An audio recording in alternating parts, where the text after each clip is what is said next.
Good morning. It's November 7th, Macomb Solel Lakeside, and we're very excited to welcome Danny Spungen. But before, I'd like to introduce Jim Schuster, past president, who will be giving the introduction for this morning. Okay, well, good morning, and thank you for coming. In a couple of days, actually the night of the 9/10th, we observed the 83rd anniversary of Kristallnacht, which really was the first fully government organized and sanctioned violence taken against the Jews in Germany. It led to the destruction of hundreds of synagogues, millions of dollars of damage to Jewish homes and places of business, the murder, rapes, beatings of hundreds, actually thousands of Jews, the mass arrest of over 30,000. Though some had already fled Germany, this convinced others it was time to go. But where? Because very few places would accept the Jews.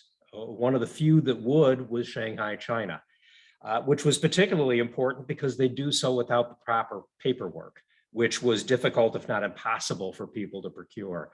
So ultimately, about 20,000 European Jews ended up riding out World War II there in Shanghai. And this really is their story. It's brought to us through the graces of the Florence and Lawrence Spungen Family Foundation, which is dedicated to improving the quality of life of individuals as well as families, whether they're facing health challenges, and others, also to address issues that affect the Jewish community. And the foundation does this particularly focusing on stressing the awareness of the importance of genetic screening to fight cancer, as well as supporting caregivers and facilitating discussions about the Holocaust and genocide. Danny Spungen is one of the members of the board of that foundation and particularly works extensively on the Holocaust and genocide work.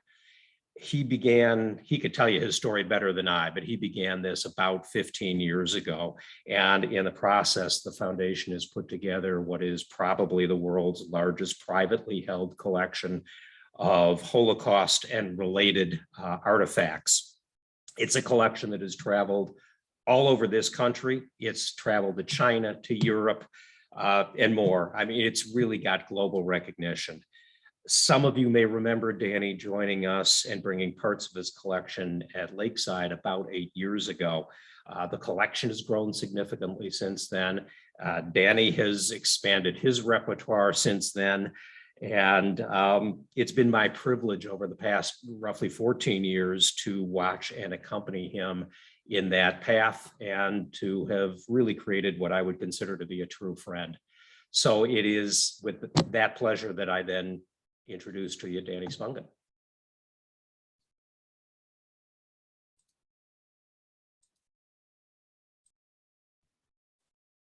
You're on mute, Danny. Yeah, Danny, let's see if I Okay, good. Can you hear me? Can you all see my screen now, or? Yes. Okay. Well, good morning. So welcome. I'm here today on November 7th, and I'm actually dedicating this presentation to the Shanghailanders, the refugees that I met between 2011 and 2013. And actually with us right now is Judy Kolb. I hope Kaya Small joins us. And from Ohio, another friend, Harry Abraham, also a Shanghailander. And I'm doing this presentation in conjunction because the Illinois Holocaust Museum has an exhibit that started back in July, and it runs through September 5th. And it's a great exhibit, and I encourage you all to go see it. And that's why I picked this topic today. Many of our pieces from Shanghai are in Valparaiso University right now in the main library. So I have enough to show you here today, but I just want you to know it's all over the world. And by the way, this is my 10-year anniversary. Jim, you were a couple years off. The first time I exhibited and was a part of your community was October 30th, 2011, when I bought Matthew Layson, who was from Auschwitz, non-Jewish.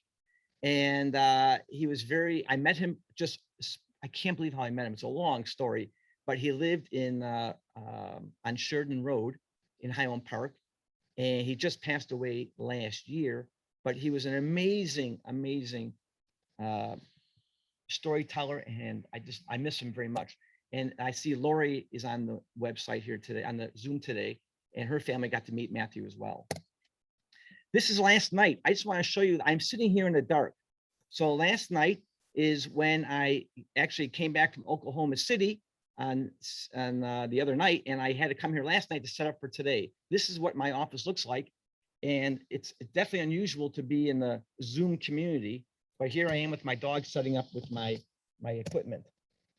So the agenda, I want to just give you a quick summary of how I got here and the Spungens in China, the purchasing of our collection, the transition from what I do to the Shanghai Museum, and then how I, in 2013, really helped put the Shanghai story on the map in the Midwest, that's for sure. And then I'm going to give you a virtual but personal tour. We're going to try to do something instead of a PowerPoint, show you artifacts live with new equipment. I have no idea how I'm going to do this, by the way. I tried doing a calculation that I would need at least 31 minutes just to show you the PowerPoint.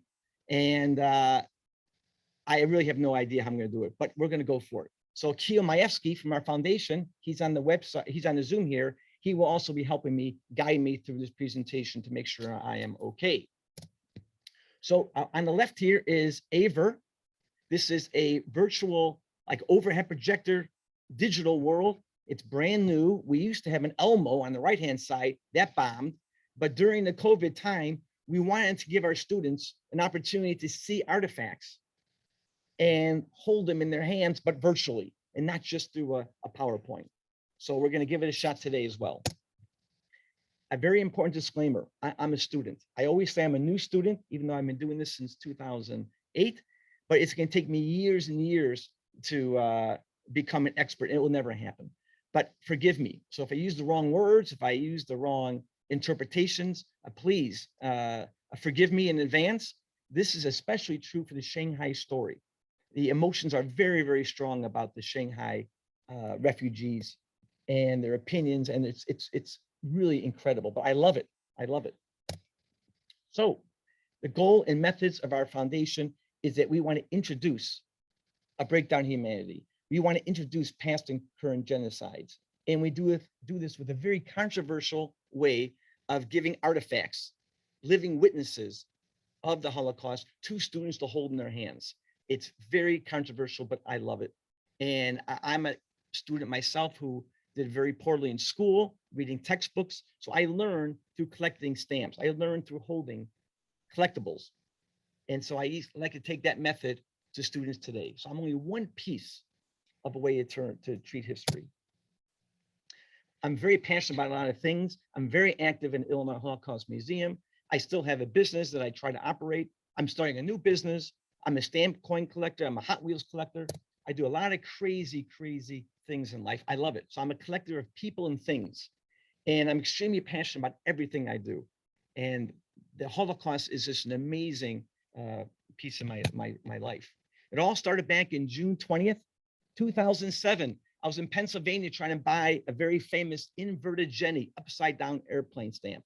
Instead, I saw a man holding a piece of Jewish scripture ripped apart with the Hitler cancellation on it, going from the Russian front to Vienna with the postage due. It was acting as an envelope. And I said, wow, I want this collection. I am buying the collection. It's actually an exhibit. And what do I do with this collection? In 2008, I had a little party for my mother who has had cancer. And I bought some friends in, and I really, literally started showing off this exhibit to family and friends. By the way, unfortunately, I can't get rid of that bottom part, Keel. I can't see the bottom of my slide, but that's okay.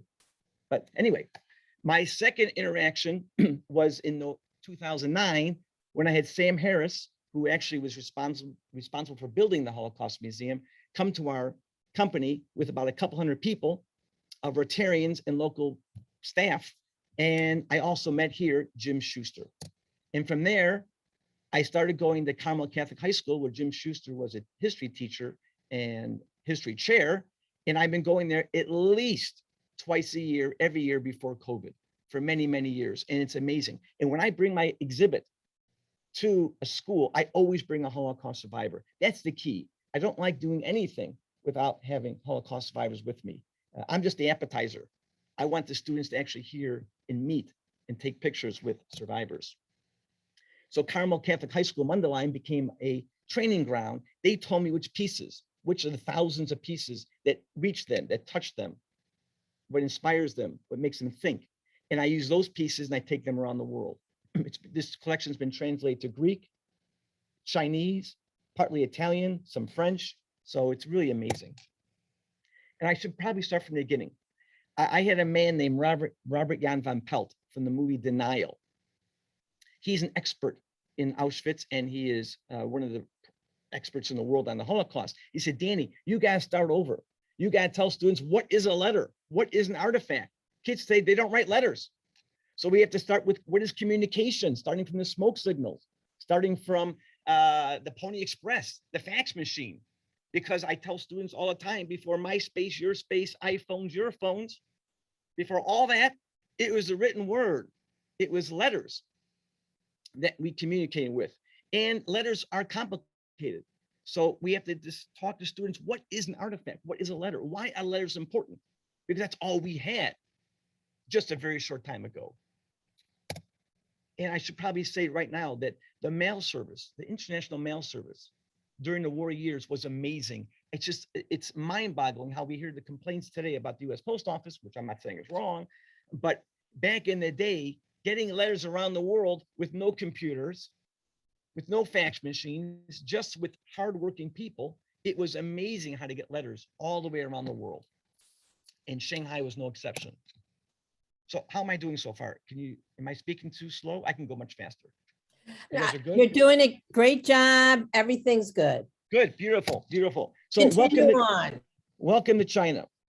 I wish I can get this part of my screen out. Hold on a second. Welcome to China. I give all my students a very basic map. And by the way, I'm looking at you right now, all you're all in high school. You guys look great. I know this is it's attention deficit disorder for all you young teenagers, but hang in there with me. So here's China. And I like to point out Nanjing, where the 1937 massacre was. And then Shanghai, where approximately 18,000 refugees found refuge during World War II. There we go. The Spungen started our venture in China in business. My father went to China in 1973, a year after Nixon went up the wall. So we've had a big presence in our family in China since 1973 through our business of ball bearings, chain, and sprockets. My first impression of China was when I was there in 1981. And as a collector, of course, I saved all my postcards. And here's my first postcard from China from April 21st, 1981. And literally, I was an alien. I was a white guy with a mustache, candy, and a Polaroid camera. And it was just amazing to be, never saw people like us before. This is 1981. And then Shanghai Tour in 2005, in April, I took my family to China only to see my office.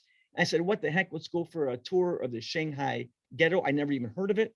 I saw it, I enjoyed the tour, and then it left my brain. That was it. And my kids could not stand China, by the way. They just could not handle it. It was a lot of funny pictures there too. Around this time, a visiting Chinese professor from Ohio State wrote a book on the follow the money, currency wars. And there was a big controversy whether it was a Jewish conspiracy, whether this man was anti-Semitic because he included a lot of Jews in the banking world. And he sold 500,000 copies in 2007. In the second edition in China, he sold 2 million copies. In reality, the Jews they're infatuated with the Jewish people and our success. So it really wasn't anti-Semitism. It's the reverse of anti-Semitism, which actually later in life causes anti-Semitism, but very, very controversial. But the Jewish people were always looked upon favorably by the Chinese because of their, quote, business savvy. At the same time, when there's complaints about these people writing about the Jews, you had other Jewish authors like Jack Rosen writing books in Chinese about the secrets to their success. And this was actually printed by Nanjing University. So there's a lot of interest in the Jewish people back in the early 2000s. And then in 2010, because I'm a coin collector, I collect coins, I met the Shanghai Mint one of their directors, who actually knew refugees when he was a little boy. And he said, I am going to make the first Jewish-related numismatic coin in China. And he wanted my help and support. I helped him put it all together. And this became very, very exciting, a big project, but boy, oh boy, it became controversial. So Rocky Zhao, that's him right here. He's one of the designers from the museum. His father designed the money in China. They designed the coin. And he would send me emails, and I saved everything, saying we must avoid, I just suggest in the mainland China, on propaganda, please avoid mentioning Jewish symbols and elements. We can put them on the coins, but we don't want to talk about it. We don't want to ignite any firestorm because the Jewish religion is not accepted in China. This is 2013. In 2012, the same time period when we're organizing this coin, I was touring around China, and even people from the mints were infatuated by my big nose. They put me on stage. It was very embarrassing, but it was life. And I got to hold a panda at the same time in Qingdao. I was making a big transition from my life into the world of the Holocaust. And I was connecting people from Nanjing University and Jewish academics all over China. I was the one that really put everybody together. The story of Shanghai was really just in its infancy. And for the first time in history in 2013, the Chinese government issued a coin, never mentioning the word Jewish. They put the word 70 in doves. So doves are in 70, 70th anniversary of Shanghai Ghetto. They put a mezuzah on the door. They put an image of Dr. Ho, Visa, one of the righteous people. And he put the whole story of the Holocaust of the Shanghai Ghetto on a coin. It's the first time in history that China did anything on a coin or a stamp for that matter. But they were very careful. In Chinese, they would put down that this is a story of Sarah, a refugee from Europe. And in English, they would put down that she was Jewish. And they talk about the rise of Nazis. They would not use the word Germany. They didn't want to use the word Germany, only Nazis, because they were very friendly with Germany. The Chinese government did not want any problems with the government or with other countries. So they figured that in English, the Chinese people won't read about it. In Chinese, they didn't want their leaders, the Chinese government, to start reading something that talks about the Jewish people. They can talk about refugees. It's a very, very complicated story. By the way, this coin is for sale, by the way, at the museum, the Illinois Holocaust Museum, on their website. It's a great donation to the museum as well. So in preparing for the 70th anniversary in 2013 of the ghetto being established in February 1943, I bought my collection and exhibit to Nanjing University. And here we have the professor, Shu Xin, that many of you might have met. He's been here many, many times in Chicago, a friend of Beverly Friend. And these are all the translators. These students translated our exhibit. Now, again, when you have this many translators, you get a lot of different interpretations, but I can't read Chinese, so it's not a big deal for me. But the idea that we got the Chinese people to translate the exhibit, it's how we, our foundation, like to use students around the world to get involved in learning about the Holocaust. And in 2013, I wanted to do an event in Chicago. I could not find Shanghailanders in Chicago. I called the Illinois Holocaust Museum. They had no list of Shanghailanders. Quite frankly, I don't know if they wanted to really help me. So I had to go all around the country looking for Shanghailanders. And I had no idea there were so many right here in the Chicagoland area. So I found Gary Madsdorf in California. I found so many people around the world. So Ellie Grassi from California. I flew them into Chicago for an event in 2013 at the Hyatt Regency and the Illinois Holocaust Museum. So this happened in the summer of 2013, and no one really knew about the Shanghai story. No one really got together in the Chicago area. And I had these big events in Chicago, the Hyatt Regency and the museum. This hit the front pages of the Chicago Tribune, all local newspapers. And here's Ralph Cohn, yeah, High is Small. This story went viral only in 2013. And as a result, someone in Chicago sent the Chicago Tribune to her friend in Orlando that was a Shanghailander. And she saw in a newspaper from the Chicago Tribune that High is Small from Chicago, from the Orthodox community, that was her best friend back in the Shanghai Ghetto. So the reunion took place in 2015, just months before this lady in Florida passed away of cancer. So it's just amazing how the story took fold. And again, this is how I found people like Harry Abraham, who's on the Zoom in Ohio. Here's a guy who's in the ball bearing world, just like me. And I never knew he was a Shanghailander.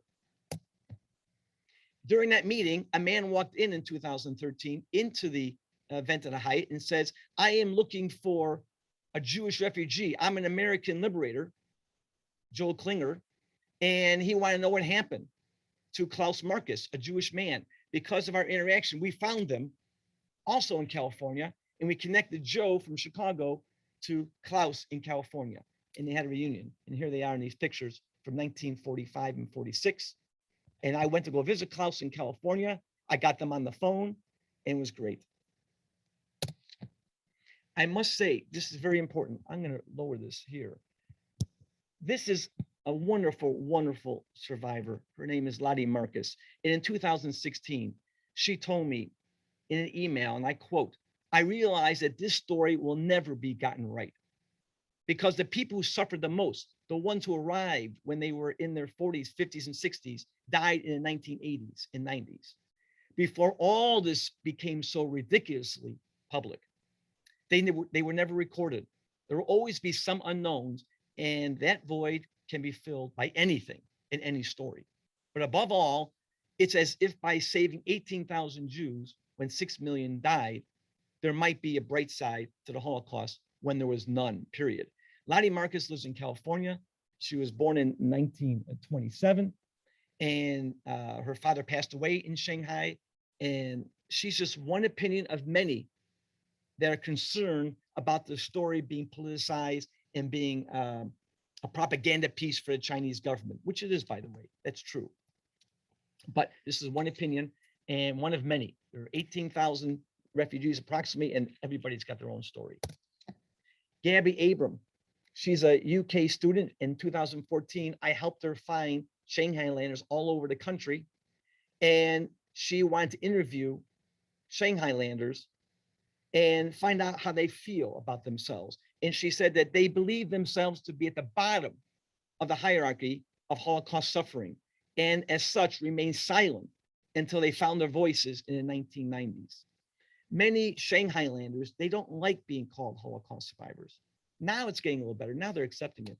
They were considering themselves to be refugees only because they had no idea what was happening in Shanghai, and they were suffering with their own issues, but they had no idea what suffering meant compared to those in Europe. So she did a whole big dissertation. It's going to be online on our website. She said I could share with anybody. And if anybody's interested, she did a great job. So post-war trauma or just moving on. As I mentioned before, there was this comfort of being referenced as only refugees, but only since around 2005 that some consider themselves to be survivors. They did suffer. They had horrible, terrible living conditions, and they were isolated, but they had no idea what was happening in Europe. So now they said to themselves, oh, we just made do, things were okay. In 2018, the Shanghai Jewish Museum, they created a huge expansion, just a huge expansion. They tore down many, many buildings from the Shanghai ghetto to expand this museum. And is it for tourism? Yes. Is it political? Yes. Is it also for education? Yes. So many, many people do not like this museum. Many, many people love the museum. My position is that when you have 1.3 or 1.4 billion Chinese people, and there's 15 million Jewish people around the world, we can use a lot of friends. So why not educate them? Let them have their political side to this. Let them have tourism. It's like we don't have tourism in our museums, and we don't have tourism and we don't make money when our people publish books. So China gets a lot of bad verbiage when talking about this museum. So in August 2020, they started tearing down. They kicked out 72 families, and they kicked them out, literally kicked them out of the Shanghai, the old area of the Shanghai ghetto. And it's sad, but it's, what, at least they're saving something. As a matter of fact, I'll show you later. I have pieces. I took the notices off the walls, off the buildings, telling the residents you must leave by a certain date. These are eviction notices plastered in different buildings in Shanghai. Okay, how am I doing? I'm on slide 45, Keel. How many minutes have I gone? You've gone 21 minutes. Oh my God. Okay, I gotta go fast because I want to get this over in 9 minutes if possible, so I can show you some artifacts. This is crazy. Okay, so again, there were about 18,000 refugees between 1938 and 1941.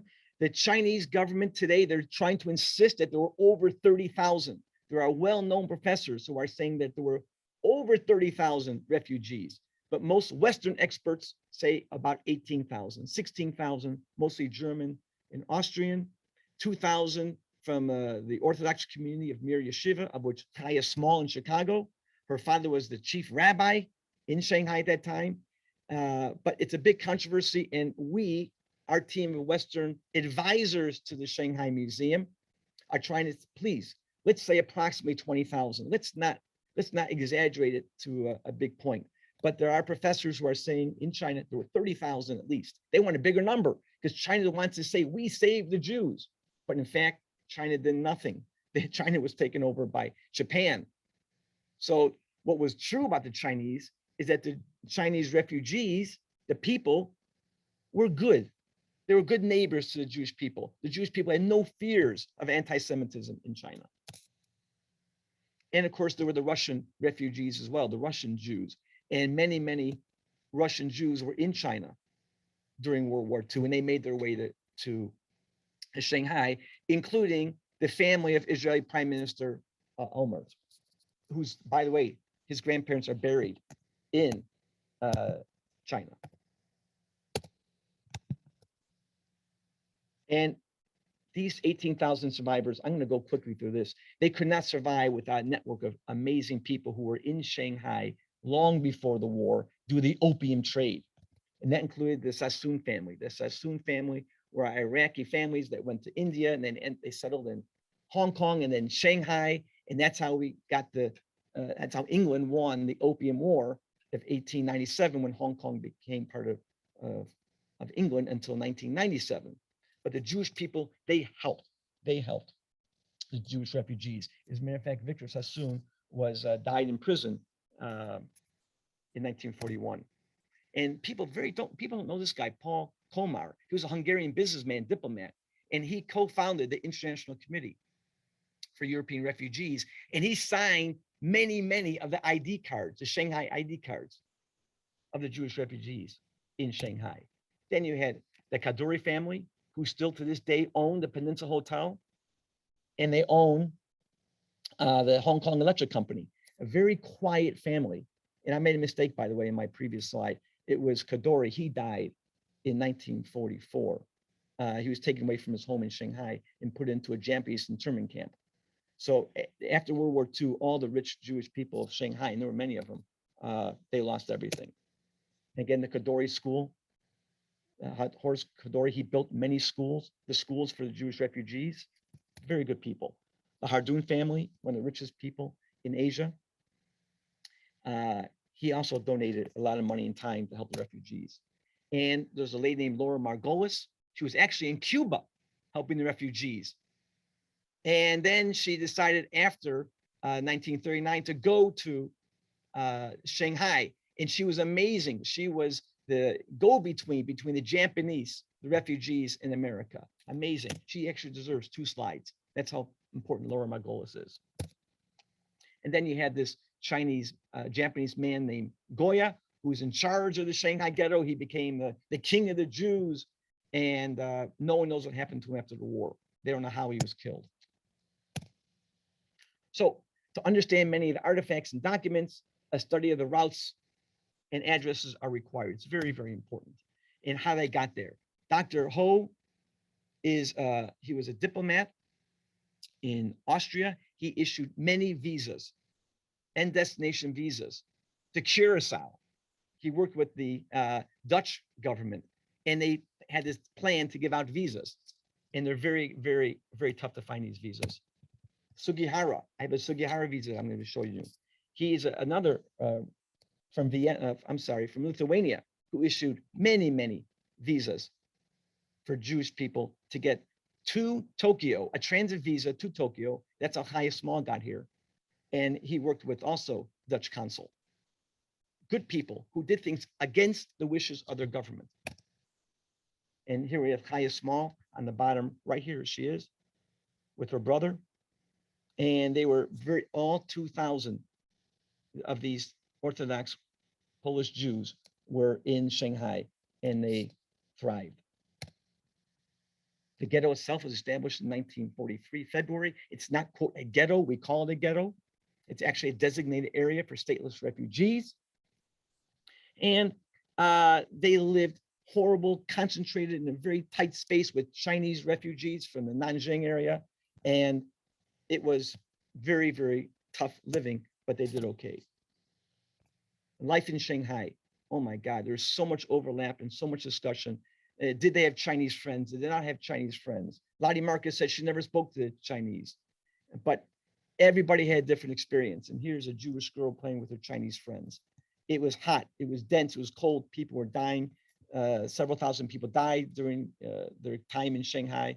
It was terrible, but they did make do. And there were many interactions. There were many friendships with local Chinese, but it was taboo to really talk about it. And here's David Sokol, whose father was Jewish and his father married a Chinese woman. So there was interaction, but many Shanghailanders will tell you that there was no interaction. But we know that everybody had a different experience. Today, Sarah Imus, she's right here in the red dress. She's the only, her father was Jewish. She moved to Israel for a little bit, but she's the only child of a Shanghailander still living in Shanghai, the only one. And she wrote a book too. And Lottie Marcus, the same lady I told you about in 2014, would send out a lot of emails, very concerned about the story of how it's being told. And is Danny Spungen a puppet of the Chinese government? And ironically, her father was a stamp dealer in Shanghai. Stamps used to be a commodity. Stamps were a big deal back in the day. And her father was a stamp dealer and sold to many, many Chinese collectors and dealers. So there was interaction. But again, she was very, very concerned that the story is being embellished and that there was such camaraderie. And I just point this out because everybody has a different story. And here's Harry Katz, and he tried to bring some balance. So I would have Harry Katz speak with Lottie Marcus. Harry Katz had a lot of Chinese friends, and he was younger. So I'd like to get different people. When I have Shanghailanders speak, I like to have them speak in a round table with different views. So everybody gets their own view of what happened in Shanghai. And because of COVID, oh, this got messed up. I'm sorry. Because of COVID, the tour guides like Devere Bargal left Shanghai. And now there's very few options right now. But this young man right here, sorry, his picture got messed up. He is a very good guy, Xiao Yan. He is the future. He knows postal history. He knows every street. He speaks fluent English. He will be the next key in Shanghai. So when people need to go to Shanghai, when COVID's over, please contact me. I got you the best tour guide. So now I'm going to stop it right here. And I'm going to give you the virtual experience. Again, this is last night, trying to set up my office so I can turn, I'm in the dark right now with flashlights here with spotlights. And this is me setting up. So I'm going to stop sharing the screen right here, stop share. And I'm going to go to share screen here, advanced. Good. Can you see this? Yes. It looks fantastic. It makes me want to get one of those machines. So again, ladies and gentlemen, I'm trying to pretend like you're all in high school, and I know you want to go outside and play in the nice sunny weather in Chicago. But what I'm going to do is here, I'm going to show you what we've been trying to do during COVID. Our foundation, when we're always asked to talk to students, is show you artifacts that we have. I'm going to focus on Shanghai and give you an idea of what's happening. How much time do I got, Keel? Well, if you want to leave 10 minutes for a question and answer, then you have maybe 12 minutes. Good, good. Except that we can go over. Like we could Well- start the questions at 11. This is, don't worry, don't worry. Well, I'm actually, I have no script, ladies and gentlemen, student. I'm just doing this from my heart, and I'm trying to go quickly. My presentations are way longer than this normally. But let's start from how Jews were trying to leave Germany. So I try to give a little balance. So back in 1939, 1938, they had the Evian conference. Governments got together and say, who's going to take these Jewish refugees from Europe? In fact, very few people. Only Dominican Republic was the only official country that says we're going to take in 100,000 Jews. But the leader of the Dominican Republic was a dictator, and ultimately only 645 Jews got there. So this is a letter. I'm going to zoom in on this. This is a letter going to see from Dominican Republic. Oh, let me go back here to Seattle. And students always like to pick up artifacts. So I always show them on the back side. Here's what the envelope looks like. So these are his envelopes. And this is a story of one girl who actually 12 years old got to Seattle, Washington. The rest of her family got to Dominican Republic. Very rare story. And the communications are rare. There's a book about just her letters. And the family gave me one envelope as a gift, as a donation. And just so we can have some piece of evidence, a witness that the Dominican Republic was a savior, a place of refuge for some Jews. That's one piece right there. And this is actually a letter. I'm going to go back and zoom up, and from 1939. And this is just a random letter. I'm going to see if I can zoom in just a little bit. From a man in Germany who is writing a letter saying, by happy chance, I got your address, for I've always been very much interested to find relatives in the USA. I have no idea if this is really a relative, but this is a letter from Rosenfeld to another Rosenfeld in Chicago. I would love to know what happened. One of the biggest problems our foundation has is we don't have the resources right now. We just got a grant to do this, is to look at our pieces and find out what happened to these people. Let's document the story. I have a lot of stories. I have a lot of facts, but there's so much more. So this is just an example of a letter from March 28, 1939, of a Jewish man in Europe, in Germany, trying to find a way. He needs an affidavit. Please let me come in. I'll be self-sufficient. I beg you. It says right here on the bottom here. I beg you one more time to overthink my sad situation and to get the affidavit for me. For if you wouldn't help me, I don't know what to begin. So this is a letter begging, please help me. We don't even know if they're relatives or not. So it's just a general idea of what the Jewish people of Europe were going through. Here's a letter going from Germany to Shanghai. It just shows you that people were getting into Shanghai back in 1939, September 17th. Usually when I set up, there are hundreds and hundreds of pieces of artifacts that people can tell the whole story from the beginning. So let's go to Chicago, Chicago Shanghailander. Selma Solomon is the mother of Ellen Wolf from Highland Park. If anybody here went to New Trier West or New Trier East, Mr. Wolf was the math teacher for my generation. We had no idea how much we tortured this guy, and his wife is from the Shanghai ghetto. So Ellen Wolf, this is an ID card issued to all residents of Shanghai. And you'll see on the back side here,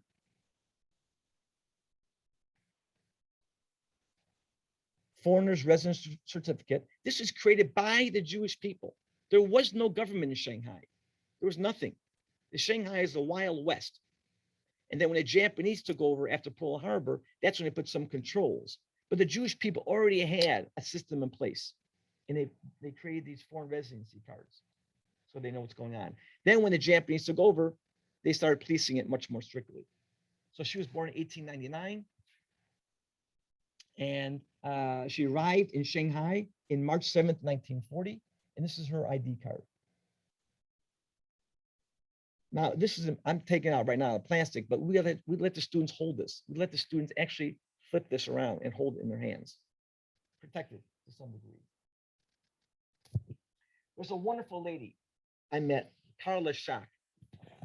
She lived in the western suburbs, and she never told her kids that she was Jewish. Her father was Jewish, her mother was not Jewish. And her name is Carla Klein Schock. And this is Mother's Day, 1940. So from the Shanghai ghetto in 1940, she sent a Mother's Day card. And if you look closely at the card, it says, "To my mother." Here we go.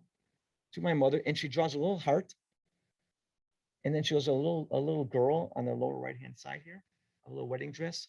It's just a nice little thought that these children are just innocent children, and they are just writing little different Mother's Day cards. So this is from the Jewish community.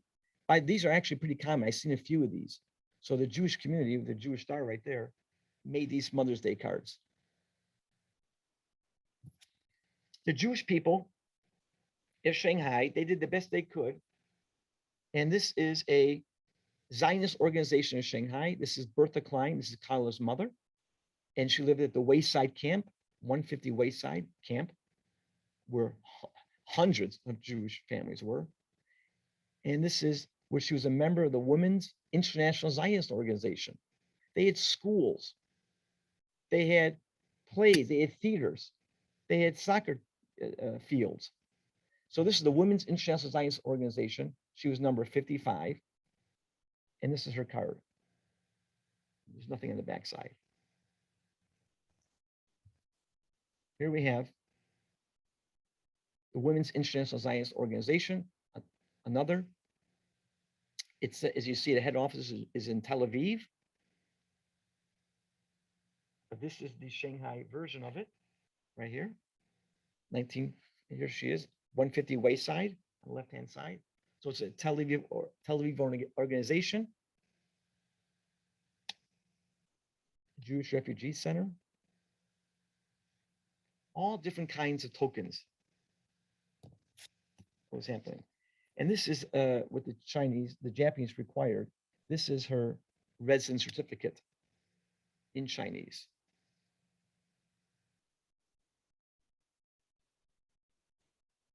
So this certificate should always be carried with you. If you lose the certificate, report it to the police. And after an investigation, they'll issue a new one with a fee, of course. So life was pretty organized, in this community. How are we doing? Okay, you can see the artifacts okay? It's amazing. They're so clear and This one's my favorite. Well, actually, I know you're not allowed to have favorite children and favorite pets. I know, but this is just amazing. This man, Gary Sternberg, who turned 90 years old, August 25th in Las Vegas. I flew out to his party. This is an opera book. What he did here, he took an opera book in German. Can you all see that? See, make it clearer. Stamp collecting was a big deal. He took a German opera book, took flour and water to make glue, and created a stamp album. Each page of this opera book had a country, and each England and Argentina, and each page he put the little stamps. He made his own little stamp album. You can see that, right? So here he is, Gerhard Sternberg. His name is Jerry Sternberg. His address in Shanghai Ghetto. He took glue and water and paper and made a stamp album cover. He came to America, ended up in Ohio. Then he moved to Las Vegas and became the premier, the #1 Caesar's Palace blackjack dealer. And that was a big deal back in the 70s. And he had this stamp album, and he said he was throwing it away. He never knew this had value. This has great value for educational purposes, that how children take what they have and they make something out of it. That's Gary. This is another stamp album he made. It's another stamp album. There's Gary, by the way, after the war. You can't really see it very clearly. They call it the leprosy lake. He would go swimming in Shanghai. See if I can get a clear picture of it. Yeah, it's you can't really tell. It's too dark. But he's swimming. But here he took a stamp album. Again, he made a stamp album of a German opera book. There's his address. I've been to the location. House number 78, room number 316. And on this page,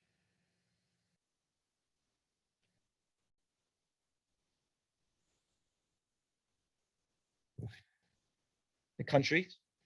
But if you look closely, I'm going to turn this around. If you look closely, he's 12 years old. He draws a picture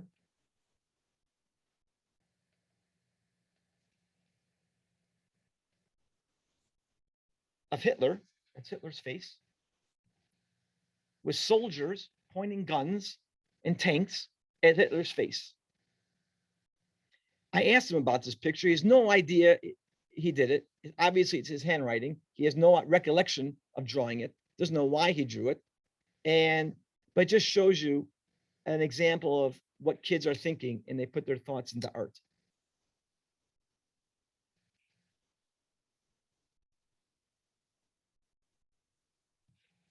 This is Bahrain, right? That's the country, Bahrain, the area. No, it's the German word for Bavaria. Bavaria. So we'd let kids hold this. We took a stamp album. It's powerful. It's so emotional. And they thought it's worthless. I get so many donations from refugees and survivors who think they have nothing. They think it's all just irrelevant. Let me show you this. This is from Doris Vogel. Doris Vogel is from Indiana. Now she lives in Northbrook. Her children live in Buffalo Grove. What we did in our foundation, we have about 50 to 100, I don't even know how many, children's art during the Holocaust. What we do is we take art written on Auschwitz stationery, Dachau stationery, Gross Rosen stationery, where prisoners get to write art. And we collect art written by refugees and survivors of the Holocaust. Doris Vogel had a pile of these artwork, a pile, at her home in Northbrook, and she said no one wants them. My God, my head spins when I think about that, because these artworks are invaluable. On this piece of artwork, it says in the bottom, "My sweet one." So Doris Vogel got to Shanghai. Her father died. Her mother ran off to Shanghai alone with just her daughter. And every drawing, the mother, she had tens and tens of drawings, would write down, "My sweet one, April 1943, not quite 9 years old." That's what she writes right here. So we have a whole big display of just art. So we have separate tables. We want to have the students have an opportunity to let them find something they like. Now, let me show you some good stuff here. This is part of my favorite stuff. Hold on, I just dropped my artifacts.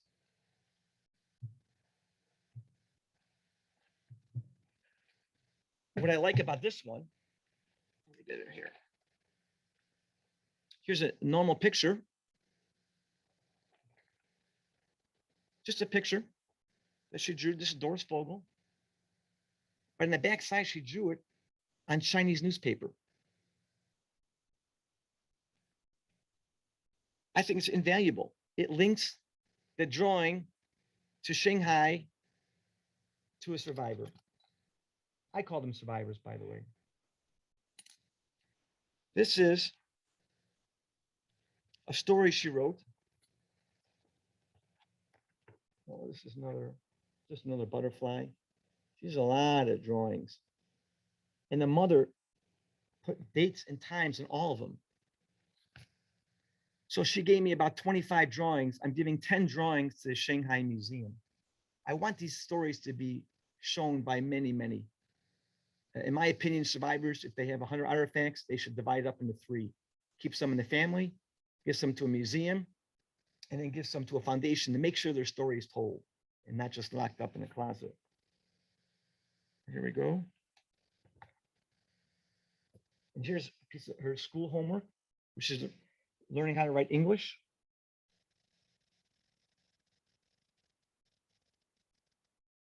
cash, just write just words in English. C, Ben dash. Just a little English. But here's something I really did like. This, I'm going to take my time. I want you all to look at this really quick. This is, now remember, she's a young girl. She's born in, oh, I forgot when she was born. So Doris was born in 1934, May 3rd. So this is, you know, she's about 10 years old, 9 or 10 years old, and she's learning English, and she had to write an essay in English. And it says right here, Shanghai. Shanghai is, can you all see that? I'm going to try and make it a little bigger. This is the mind of a child. This is very important. Shanghai is a very big town. There lives about 5 million people, especially Chinese, but also many foreigners. The city of Shanghai has some bank buildings and some business buildings. The Nanjing Road is always large and great with nice shops. In the summertime, we walk to the field, to the park. There are many beautiful flowers.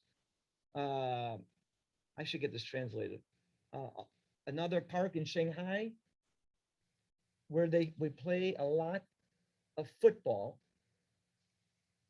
and so on and so on. I can't read it exactly, but I just pulled this out today. But it was very good, but she only got 7 out of 10 scores. She was not happy. She didn't want to give me this, by the way. She said, I don't want anybody to know I got a 7 out of 10. I said, this is beautiful. Absolutely just beautiful. But it just gives you an idea that the children, they found pretty flowers. They played football. They play in the park. So there is life. They did nice things in Shanghai.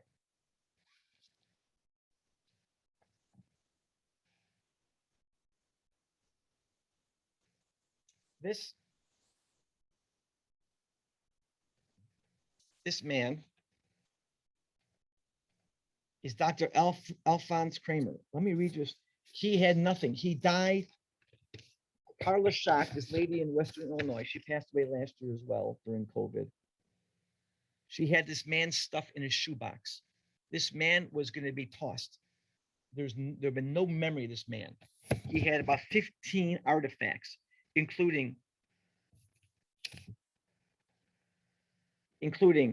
photos from Austria, Dachau concentration camp photo, Shanghai International ID, a Democratic journalist member's ticket, newspaper proof, working in a magazine. He was a publisher, a news writer in Shanghai, and a treatment card from a hospital, a 5.5 by 7 portrait, 15 different cemetery plot photo, 15 different artifacts. I donated everything to the Shanghai Museum because this man has no family, nothing, absolutely nothing. I put his story back in life. So I'm going to read you this. This is written 2015 in March by Carla Schock. Dr. Alphonse Kramer was born in Romania in the late 1800s. He studied law at the University of Vienna. Dr. Kramer and my father, Solomon Klein, were friends and classmates at the university. They were also Jewish. My father became a pharmacist and worked in my grandfather's shop in Vienna, while Dr. Kramer went on to become a judge in Vienna. On the night of Kristallnacht in Vienna, it's a Kristallnacht. I know Harry Abraham loves the stories of Kristallnacht. Mr. Kramer was arrested during the night by the Gestapo. He was taken out of his bed in only his underwear on a winter night in November 1938. He was then transported to Dachau, a concentration camp in Germany. At the time, prisoners in Dachau concentration camp would be released if someone helped them get an exit visa and other documentation necessary to leave Austria. My mother, Bertha Klein, went to the consulates the day after seeking a visa and required paperwork for Dr. Kramer. By this time, Carla's father had passed away. The rumor is these two were having a little bit of a relationship. There were quotas, conditions for immigration to most countries. Fortunately, China did not require a visa. He walked into our home in Vienna from the concentration camp The next day, he left for Shanghai. His property was taken over by the Nazis, and he left Austria. Dr. Kramer arrived safely in Shanghai and moved into the Ward Road Helm. He took a job as a reporter for a newspaper in Shanghai. The times remained difficult for my mother, and she eventually got together necessary documentation and passports so that she, my brother, and I could also leave Austria for Shanghai. Dr. Kramer met us at the ship. I was 9 years old, and my family lived in Wayside Heim, which was near the Ward Road. We saw Dr. Kramer almost every day. Dr. Kramer died before the end of the war in Shanghai. His cemetery plot was destroyed after 1949 when the communists took over. They destroyed all cemeteries, not just Jewish cemeteries. My name is Carla Renee Klein. Now I am Carla Lashak and live in Illinois in the United States. The point is, I took this man's collection and I put him on the map. And I only kept this one photo, just so I can tell a story about what do we do with artifacts? What should we do with the art? Who gets the artifacts? Should it be given only to one museum where they catalog it and throw it into a closet? I don't think so. A couple more things. Am I okay? Absolutely. Go ahead. This is an example of the need of the problems our foundation has. And that's why Keel Majewski's on this call. He's our executive director, full-time, effective May 1st. We're happy to have him. He ran the museum for 10 years. But we get artifacts like this all the time, where here's a shipping where this one family, Rosenberg, were put on the ship of Al Sudan in April 1948 to Marseille, France. From there, like other Jewish refugees that escaped the Holocaust, they may have eventually settled into a new life, perhaps in the United States or Israel. We don't know what happened to these people, but I'd love to find out. Students always ask, what happened to the people? What happened to these people? And here's a picture of the ship and their past. So many.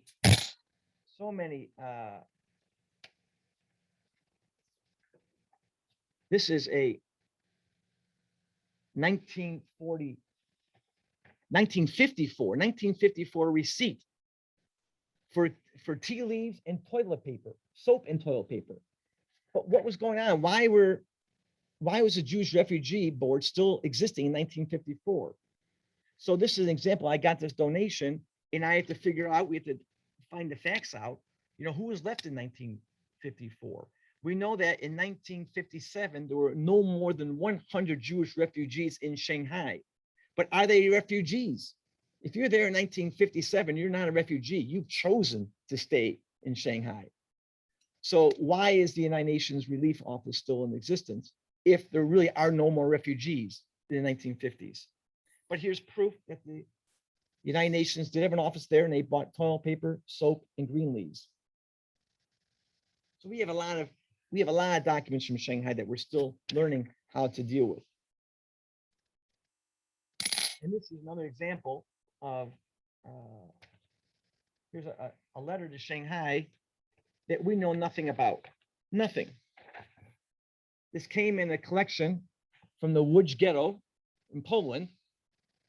It's in German. It talks about Shanghai. Here's the backside of the envelope, but it has nothing to do with the Łódź Ghetto. So why do we have it here? We don't know. So we're going to be hiring a team of researchers to figure out what this is. Here's the Nazi cancellation, that censor. So even us, even our foundation, a collector never stops collecting, never. This is, I mentioned earlier, this is on the back. These are on the walls in 2019, eviction notices of the Shanghai ghetto area that you must leave to build this new expansion of the ghetto.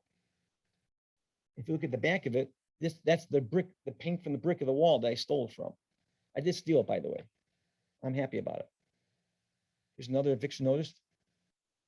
In the back side, you can see I got part of the brick of the building. So I own part of the brick, the original brick of the Shanghai ghetto buildings on the back of an eviction notice. And here it's saying that in December 14th, 2018, it was a resolution was made in Shanghai that this area is being taken over. I have a note here saying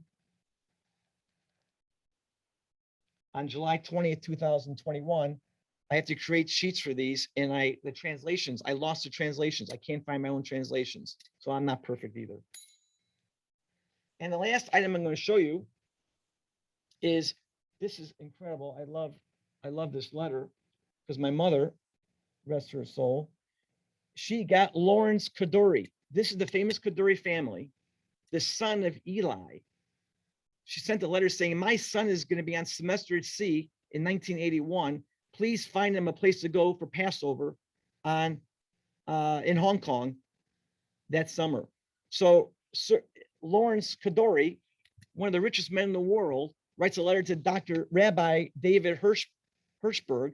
I'm enclosed here with a copy of a letter dated January 27th, received from Mr. Danny Spungen, which is not true, is my mother. I don't do this.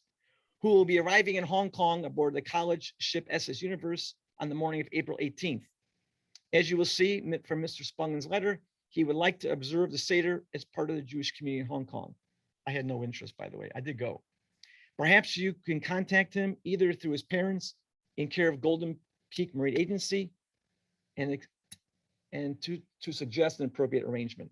Signed, Lawrence Kadoorie, and it comes with his compliments card. So that ties and everything to even my own story of Shanghai.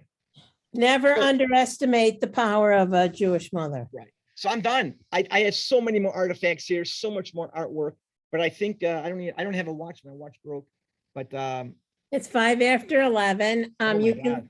It's okay. You can stop sharing. We'll see if we have some questions, but I think we all have to say to you, Danny, that you have your collection is large, beautifully done, and we know that it'll last for generations to come.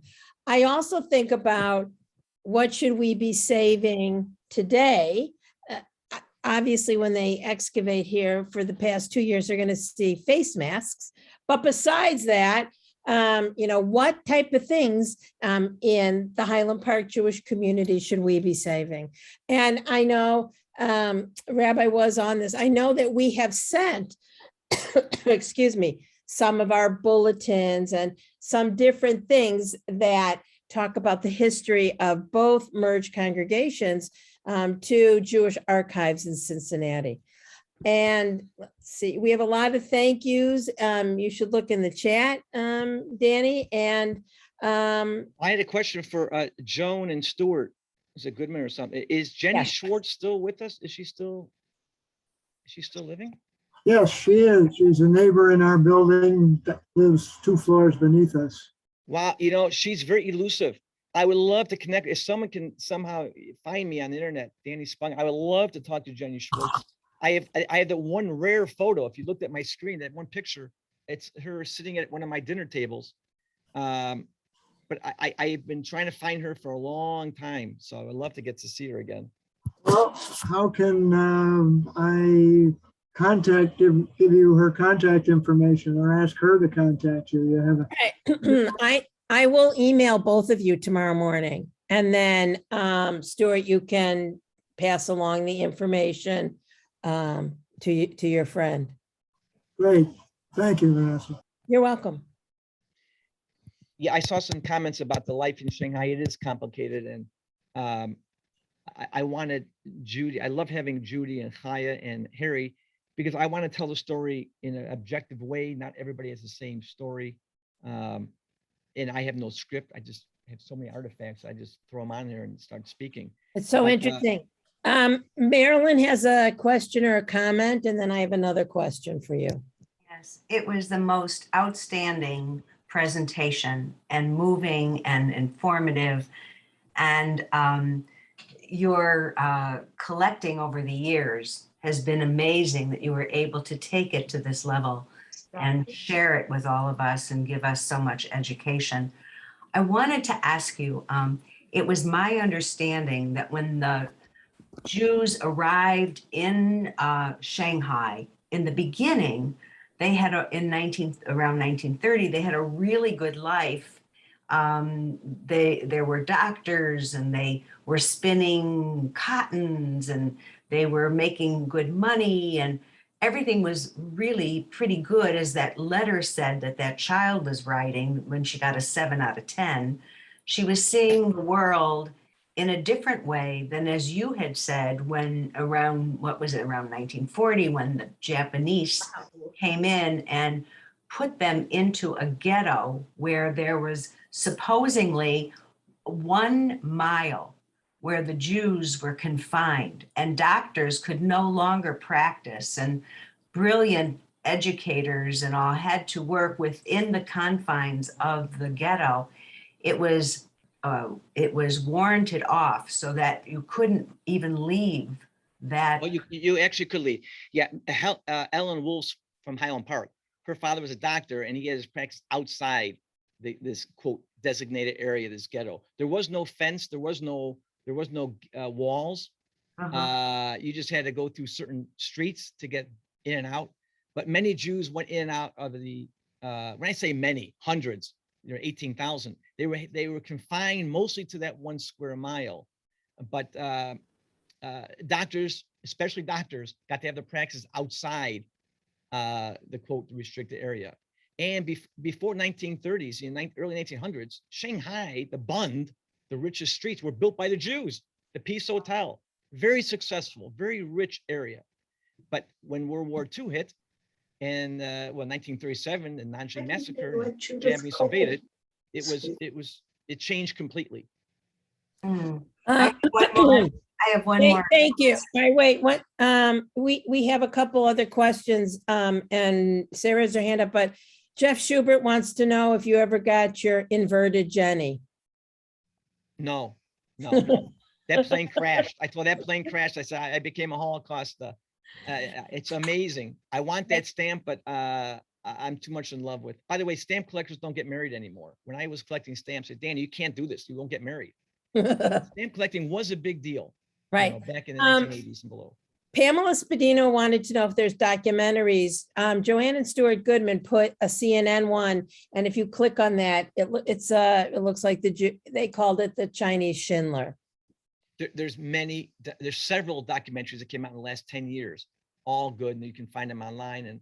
And there's many great documentaries. And I should even theater. Valparaiso University puts on plays about the Shanghai ghetto. And they did the story of Harry Abraham, who's on this Zoom. Great. Sarah. My sister had a friend who was a Shanghailander. He wrote a book, Shanghai Passage, that talked about his journey from Germany to Shanghai. I don't know if you know that book. And he talked about being pretty affluent in Germany. And when they got to Shanghai, to the designated area, they were given a metal cup and a metal plate, and that was their own, each person, and that was their only possessions when they got there. And I have a question about archiving things. I have a big box of photos from a cousin that left Germany in 1936. Her mother-in-law was on the last boat that left, that got to the US as an immigrant later. And I have all their family photos. Is that worth anything to anybody? Well, I don't do photos, but there's a lot of people. The Illinois Holocaust Museum, they can guide you. So I could take it to the Holocaust Museum? Sure, they can help you. And I mean, I don't would- know anybody in the world. But Right, yes. I would call them first, or the American Jewish Archives. Kesslers, I see you're unmuted. Did you have a question? Yeah, thank you. Can we hear a little bit from Harry Abram and Judith Cole? Great idea. Let me see. Judith, do you want to go first? I see you're unmuted. Okay, I'm Judy Kolb. My parents left Germany. Can you hear me? Yes. Okay, my parents left Germany in 1938 after my grandmother got my grandfather out of the concentration camp. Like Danny said, if you had papers and you were saying you were leaving, they would let you out of the camp. So then we came to Shanghai. I was born a year later. So again, as Danny said, my memories being a child and leaving Shanghai when I'm nearly 8 are very different than Doris's, that she was showing photos, that things that she had done in artwork. So again, all our experiences are totally different. Mine were wonderful. I had my parents, one group of grandparents, I had an uncle. So my time there was marvelous. The first time I was ever frightened was when we came to San Francisco and I was quarantined because they thought I had tuberculosis. So that's my experience in Shanghai. I have been back when Danny got us all together, as many people as he could find, and he gave each of us a commemorative coin. That was a wonderful evening. I've known Danny since then. He's amazing. He has more energy than anyone I know. And his presentation, Danny, it was wonderful. I've never heard it formally. So thank you so much for this morning. All right, thank you so much. Harry, go ahead. I unmuted you. Well, just briefly, it was interesting to hear the stories today. In fact, what brought back memories was when Danny was talking about Wayside Heim, because that's where we lived, on 150 Wayside Heim. But just briefly, recounting, I was born in 1938 in Germany, and on Kristallnacht, as my mother says, the story and has been documented over in Germany in our hometown. The night of Kristallnacht, I was laying in my crib and they broke the glass, throwing bricks through the window. Fell on me, and luckily my mother picked me up and the glass was gone. That night, my father was in Altenkirchen.